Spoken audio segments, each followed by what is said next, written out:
We are going to start a topic of pharmaceutics second, that is prescription.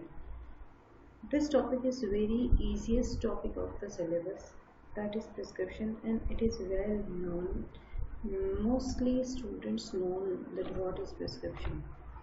और अगर हम इसे normally बात करें कि प्रिस्क्रिप्शन क्या होता है, कैसे होता है, इसकी फार्मेसी में क्या रिक्वायरमेंट है, तो उसके लिए हम आज ये पूरा चैप्टर अच्छे से समझेंगे. तो firstly the topic name is prescription. Now what is the definition of prescription? A prescription is a written order from a registered medical practitioner to the pharmacist to compound and dispense a specific medication for individual patients. मतलब कि जो prescription होता है एक return order होता है एक registered medical practitioner that is doctor के द्वारा लिखा हुआ एक रिटर्न ऑर्डर होता है जो किसके लिए होता है? एक फार्मासिस्ट के लिए. क्यों होता है? To compound and dispense a specific medication for individual patient, कि जो भी पेशेंट डॉक्टर के पास आया है उसके लिए डॉक्टर ने जो भी दवाई लिखी है, फार्मासिस्ट की जिम्मेदारी है कि उस पूरा प्रिस्क्रिप्शन को पढ़ के या वो जो स्लिप डॉक्टर जो हमें देता है उस स्लिप को पढ़कर उसके अनुसार उस पेशेंट को दवा दे. पहले टाइम में क्या होता था, जब बहुत जैसे 60s 50s 60s का टाइम था, तब क्या होता था कि जो भी फार्मासिस्ट होते हैं, तो फार्मासिस्ट होते थे वो क्या करते थे, किसी भी मेडिसिन को ऐसे मोटर पेस्टल में ऐसे ग्राइंड करके और फिर उसको अलग अलग पाउच बना बना के उनको दे देते होते हैं ना, कि मतलब वो कहीं पे भी अगर आप देखो तो जैसे वो वैद्य वगैरह होते हैं वो क्या करते हैं, किसी भी चीज़ को एकदम बारीक मोटर पेस्टल में कूट के या पीस के कैसे भी करके उसको अलग अलग उसके पाउच बना के और पेशेंट को पुड़िया देते थे कि भैया इतने टाइम में ये पुड़िया लेनी है, इतने टाइम में ये पैकेट इतने बजे लेना है. इस तरीके से पहले ये सिस्टम रहता था. लेकिन अभी जो एडवांस हमारा मेडिकेशन सिस्टम है उसमें हमें कंपाउंडिंग की ज़रूरत नहीं पड़ती है. यानी कि जो भी प्रिस्क्रिप्शन फार्मासिस्ट को डॉक्टर के द्वारा दिया जाता है रिटर्न ऑर्डर, उसमें फार्मासिस्ट को कोई भी दवाई बनानी नहीं पड़ती है. आजकल ऑटोमेटिकली सारी रेडीमेड दवाइयाँ आती हैं, वेल कंपाउंड उनका मतलब फॉर्मुलेशन अच्छे से बनी हुई आती है, अच्छी सी डोजेस फॉर्म में आती है. बस फार्मासिस्ट का काम ये होता है कि जो भी दवा डॉक्टर ने लिखी है उसे पढ़कर और उसके अनुसार वही दवा पेशेंट को अवेलेबल करवाए. It is a mechanism through which treatment is provided for a patient by the combined skill and services of both the physician and the pharmacist. मतलब कि ये एक कंबाइंड सर्विस है. हम ये जो भी प्रिस्क्रिप्शन वाला होता है क्या, तो एक कंबाइंड सर्विस होती है जो किसके बीच में होती है, एक फिजिशियन और फार्मासिस्ट के बीच में होती है. इसका पेशेंट से कोई लेना देना नहीं होता है, ये एक फिजिशियन का ऑर्डर होता है फार्मासिस्ट के लिए.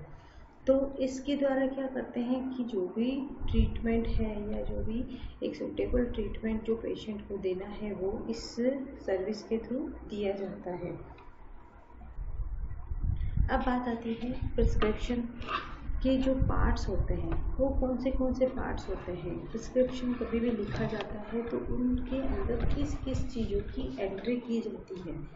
तो इसमें सबसे पहले आता है हमारा डेट, सेकंड में name, age, sex and address of the patient. ये तो आपको पता ही है, आप कभी किसी डॉक्टर के पास जाते हो तो वो आपको इस नॉर्मली आपसे जो डेट है वो फिल करता है, आपका नेम पूछता है, आपकी एज पूछता है, एड्रेस पूछता है, सब कुछ करता है, बॉडी वेट वगैरह everything he will written in the order in the prescription. Then superscription उसका एक पार्ट होता है, इंस्क्रिप्शन इसका पार्ट होता है, सब्सक्रिप्शन होता है, सिग्नेचर जिसे हम साइन भी कहते हैं, रिन्यूअल जो इंस्ट्रक्शन होते हैं वो चीज़ भी इसके अंदर ऐड होती है. Signature, address, registration number of the prescriber, मतलब जो भी अब जो लास्ट वाला पॉइंट होता है उसमें जो भी प्रिस्क्राइबर होता है उसका पूरा मतलब डिटेल होता है। इन सारे पॉइंट्स को अब हम डिटेल में समझते हैं। First, date. डेट में क्या होता है? It helps a pharmacist to find out the date of prescribing and date of prescription for filling the prescription। मतलब कि किसी भी दवा की अगर किसी भी प्रिस्क्रिप्शन पे अगर डेट मेंशन होती है तो ये चीज़ क्या होता है कि बहुत ही यूज़फुल होती है। इससे क्या जो भी फार्मासिस्ट है वो तुरंत पता लगा लेता है कि ये जो स्लिप है वो रिसेंटली बनी हुई है, अभी की है, या काफ़ी पुरानी स्लिप है जिसके अकॉर्डिंग जो भी पेशेंट है वो दवा लेने आया है। अब हम बात करते हैं कि डेट का और कहाँ महत्व होता है। This prescription which prescribe narcotic or other habit forming drugs must bear the date so as to avoid the misuse of the prescription if it is presented by a patient a number of times for dispensing। क्या होता है इस date का किस जगह महत्व ज़्यादा होता है? वहाँ पर जहाँ पर किसी प्रिस्क्रिप्शन के अंदर या किसी पेशेंट को डॉक्टर नार्कोटिक सब्सटेंसेस प्रिस्क्राइब करता है। नार्कोटिक सब्सटेंसेस मतलब आप अच्छे से जानते हो कि ऐसे सब्सटेंसेस जो कि मिसयूज़ भी होते हैं, यानी उनका दुरुपयोग भी हो सकता है, क्योंकि काफ़ी सारी चीज़ें होती हैं जो इसका अगर पॉजिटिव इफ़ेक्ट है तो उसका नेगेटिव इफ़ेक्ट भी होता है। कई चीज़ें होती हैं जो नशे के अंदर लोग यूज़ कर लेते हैं। नार्कोटिक का मतलब वह चीज़ें जो कि एक सीमा तक अगर उनकी मात्रा में ली जाए, एक सीमित मात्रा में लिया जाए तो वो एक दवा की तरह काम करती है, लेकिन अगर उनकी डोज अगर ज़्यादा ले ली जाए तो वो एज मतलब जो भी नशे की तरह यूज़ हो सकती है, या किसी भी पेशेंट के लिए वो हैबिट फॉर्म हो सकती है। Must bear the date so as to avoid the misuse of the prescription. It is presented by the patient a number of times for dispensing. So इसीलिए डेट काफ़ी ज़रूरी होती है किसी भी प्रिस्क्रिप्शन में। नेक्स्ट हम बात करते हैं name, age, sex and address of the patient.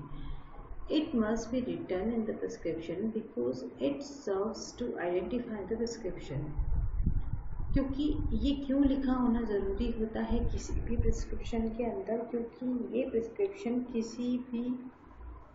किसी को भी आइडेंटिफाई करने में काफ़ी इजी हो जाता है। In case if any of this information is missing in the prescription, the same may be included by the pharmacist after proper inquiry from the patient। क्या होता है कि कई बार प्रिस्क्रिप्शन में सारी चीज़ें नहीं लिखी होती है, तो फार्मासिस्ट क्या करता है कि पेशेंट से पूरी इंफॉर्मेशन लेकर इस प्रिस्क्रिप्शन में उसे ऐड कर सकता है। Also use in dose calculation of the children. और द मेन पॉइंट है ये कि जब भी किसी प्रिस्क्रिप्शन के अंदर नेम, एज, सेक्स, एड्रेस ये सब लिखा जाता है तो वो सबसे ज़्यादा यूज़फुल किस में होती है? डोज कैलकुलेशन में, कि उस पेशेंट को कितनी डोज देनी है या कितनी लेवल की डोज उसे देनी है। नेक्स्ट आता है सुपरस्क्रिप्शन। सुपरस्क्रिप्शन क्या मतलब होता है कि it is represented by RX symbol. It is a Latin word. It means you take. आपने देखा है कभी भी कि आपके पास कभी कोई डॉक्टर की स्लिप हो या पर्ची हो, उसके अंदर आप देखना उसमें एक RX सिंबल लिखा होता है। जहाँ पे दवाइयाँ डॉक्टर लिखना शुरू करता है उसके ऊपर RX का सिंबल लिखा होता है। उस सिंबल का क्या मतलब होता है? ये एक लैटिन वर्ड है और उसका मतलब होता है यू टेक। मतलब उसका मतलब है यू टेक, और जो भी जो दवाई या डॉक्टर जो प्रिस्क्राइब करता है उसके बाद में लिखी जाती है। मतलब कि पेशेंट आप ये दवा लो, उसके बाद में पेशेंट के द्वारा दवा ली जाती है।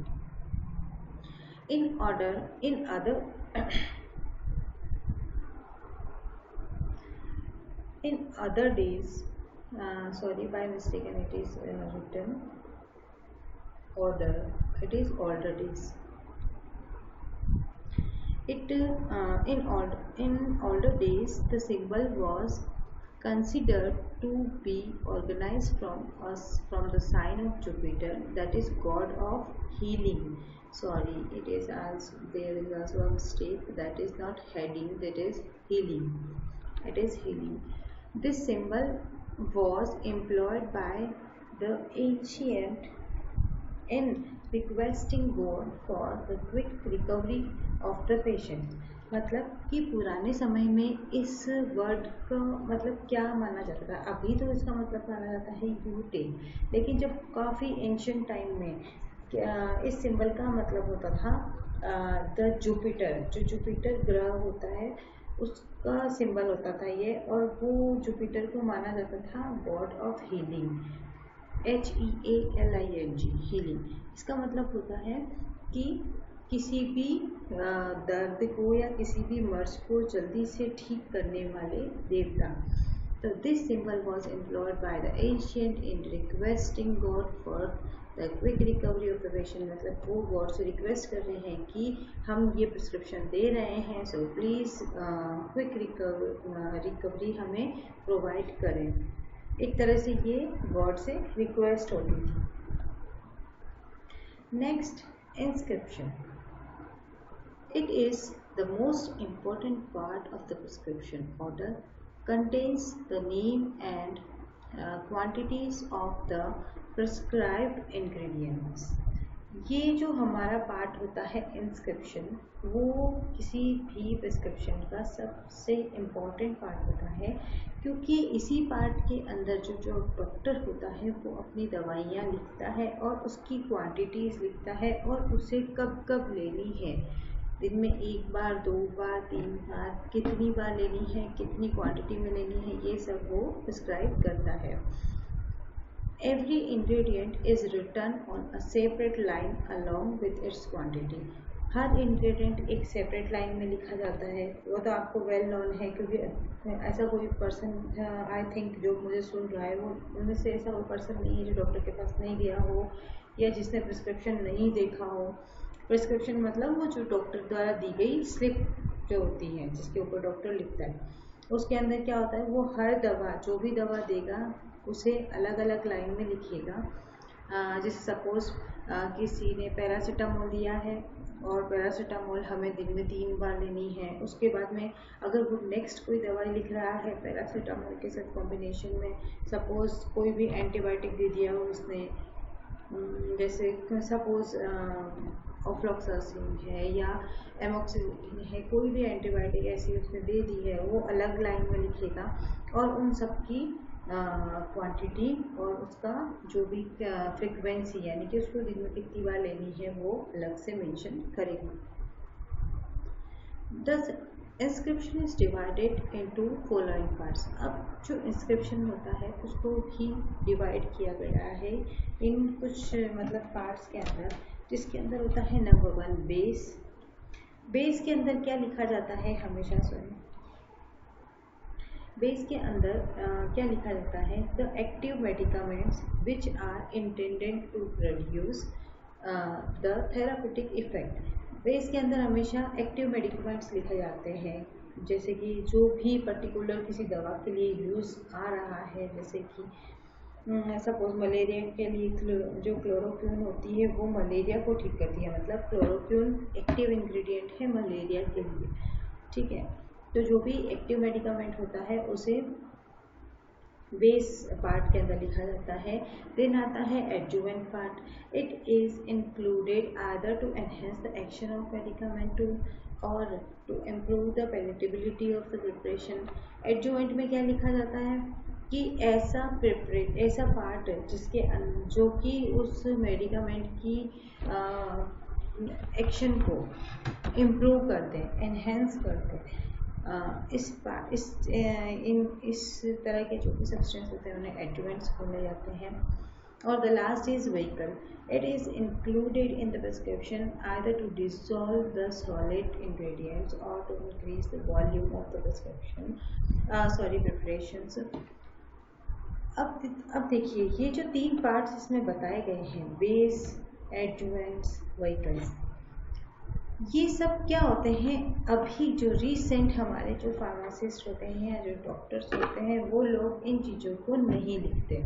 ये कब की बात है, ये उस समय की बात है जब अलग अलग दवाइयों को तुरंत मिक्स करके पेशेंट्स को दिया जाता था। मैंने बताया ना, जैसे वो वैद्य वगैरह होते हैं वो पर्टिकुलर दवाइयाँ लिख देते कि इस दवा को इसमें मिलाइए, इस दवा को उसमें मिलाइए और फिर उसको मिक्स कीजिए और फिर आप पेशेंट को दीजिए। पता ना उस टाइम के बारे में बताया, उस टाइम के हिसाब से इसको पार्ट्स में डिवाइड किया गया है। लेकिन आजकल ऐसा नहीं होता है, आजकल कोई अलग अलग पार्ट्स में डिवाइड नहीं किया जाता है। आपने जो भी इंस्क्रिप्शन होता है उसको उसमें डायरेक्टली, हमारे पास तो डायरेक्टली अगर इंजेक्शन देना है तो वो पूरा इंजेक्शन की फॉर्म मतलब डोजेस फॉर्म आ जाती है। अगर सपोज किसी चीज़ के लिए सर्दी जुकाम बुखार किसी की भी टेबलेट देनी है या कोई ऐसी हैवी टेबलेट देनी है किसी हैवी प्रॉब्लम के लिए, तो भी डायरेक्टली डोजेस फॉर्म आ जाती है। उसमें हमें ना कोई अलग से मेडिकामेंट लेना पड़ता है, ना ही कोई व्हीकल लेना पड़ता है, ना ही कोई एडजुवेंट लेना पड़ता है, कुछ नहीं लेना पड़ता है। हमारे को डायरेक्टली वो एक डोजेज फॉर्म हमें मिल जाती है। सो आजकल तो रेडीमेड फॉर्म में सारी दवाइयाँ अवेलेबल होती है। सो आज के टाइम ये तीनों पार्ट्स प्रिस्क्रिप्शन में ऐड नहीं होते हैं। Now subscription. In this part, the prescriber provides direction to the direction to the pharmacist concerning the dosage form, type to compounded and the dose number to be dispensed. मतलब यही है कि वही पुराने समय की बात की गई है कि इस लास्ट वाले में जो डॉक्टर होते हैं वो प्रिस्क्रिप्शन फार्मासिस्ट को ये एक तरीके से ऑर्डर या उसको समझाते हैं कि इस दवाई को इस इतने ग्राम में इस तरीके से मिलाना है, ऐसे मिलाना, मतलब पूरा उसका प्रोसेस समझाते हैं रिटर्न ऑर्डर के अंदर।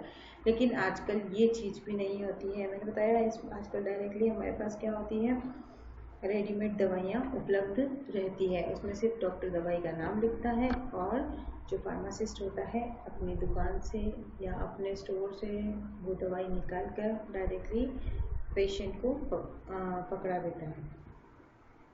नेक्स्ट, सिग्नेचर और sign. It is usually written as SIG on prescription. इसे प्रिस्क्रिप्शन में SIG लिखा जाता है। This part of prescription contains direction to the patients regarding the administration of the drug. मतलब ये सिग्नेचर मतलब वो साइन नहीं होता है जो आप समझ रहे हैं कि हाँ जो हैंड रिटन वो साइन करते हैं, वो नहीं होता है। ये एक साइंटिफिक वर्ड है जिसके हिसाब से इस वाले पार्ट के अंदर जो भी दवाई किस तरीके से लेनी है, कैसे लेनी है, कितनी लेनी है, ये पेशेंट को बताई जाती है। फॉर एग्जांपल, कभी भी किसी के देखना क्वांटिटी टू बी टेकन और अमाउंट टू बी यूज होता है ना, एक तो BI, वो आपके लेटिन वर्ड्स आपने प्रिस्क्रिप्शन में पढ़े होंगे, आगे भी आएंगे इसके एग्जांपल्स। कई बार होता है जैसे क्या हम बोल सकते हैं उसे, इससे होता है ना कि डे नाइट प्रिस्क्रिप्शन, या सपोज दिन में लेनी है या रात को लेनी, मतलब इस तरीके से जो वर्ड्स होते हैं लेटिन वर्ड्स, उसको प्रिस्क्राइब करने के लिए उस तरीके के जो वर्ड्स होते हैं उसमें यूज़ करते हैं। मैं इसको आगे बहुत अच्छे से एक्सप्लेन करूँगी। The frequency and timing of administration और एप्लीकेशन। वही है, फ्रिक्वेंसी और टाइमिंग क्या होनी चाहिए एडमिनिस्ट्रेशन की और एप्लीकेशन की, रूट ऑफ एडमिनिस्ट्रेशन इसका क्या होगा, मतलब ये सारी चीज़ें SIG के अंदर प्रिस्क्राइब होती है। The special instruction such as dilution direction भी दिए जाते हैं। होता है ना कई बार कि आप कभी एंटीबायोटिक लेके आते हैं पाउडर फॉर्म के अंदर आती है और साथ में एक वाटर का इंजेक्शन भी आता है एंटीबायोटिक्स के अंदर, एक वाटर भी आता है, उसमें लिखा होता है इस लेवल तक आपको ये वाटर, एक ही पैकेट के अंदर आता है, इस लेवल तक ये वाटर इसके अंदर ऐड करना है। फिर उस हिसाब से हम उसे ऐड करके शेक करके, मतलब ये सब एक तरीके से SIG है, यानी कि उसके इंस्ट्रक्शन दवा से रिलेटेड। देन आता है renewal instruction. The prescriber indicate on every prescription order whether it may be renewed and if so how many times.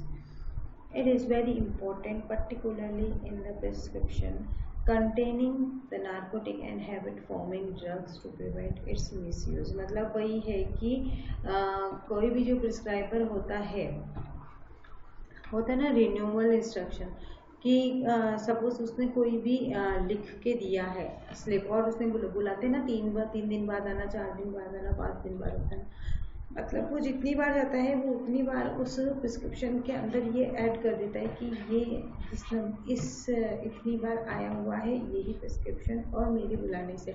और कई बार क्या होता है अगर मेंशन नहीं होता है तो उसका मिसयूज भी हो जाता है प्रिस्क्रिप्शन का, क्योंकि जो भी हैबिट फॉर्मिंग ड्रग्स होती है उसके लिए पेशेंट्स क्या करते हैं कि उठाया, अब उनकी हैबिट तो हो ही गई, हमें डॉक्टर से कोई सलाह लेनी नहीं है, और वो क्या करेगा डायरेक्टली उठाया फार्मासिस्ट के पास गया, और अगर ये सारी चीज़ें फार्मासिस्ट नहीं देखता है तब तो वो डायरेक्टली दवा उठाई और पेशेंट को दे देगा और वो पेशेंट उस दवा का मिसयूज़ करेगा। लेकिन अगर ये सारी चीज़ें मेंशन है और फार्मासिस्ट ने गो किया है, उसके ऊपर ध्यान दिया है, तो ये सारी गलतियाँ नहीं हो पाती हैं।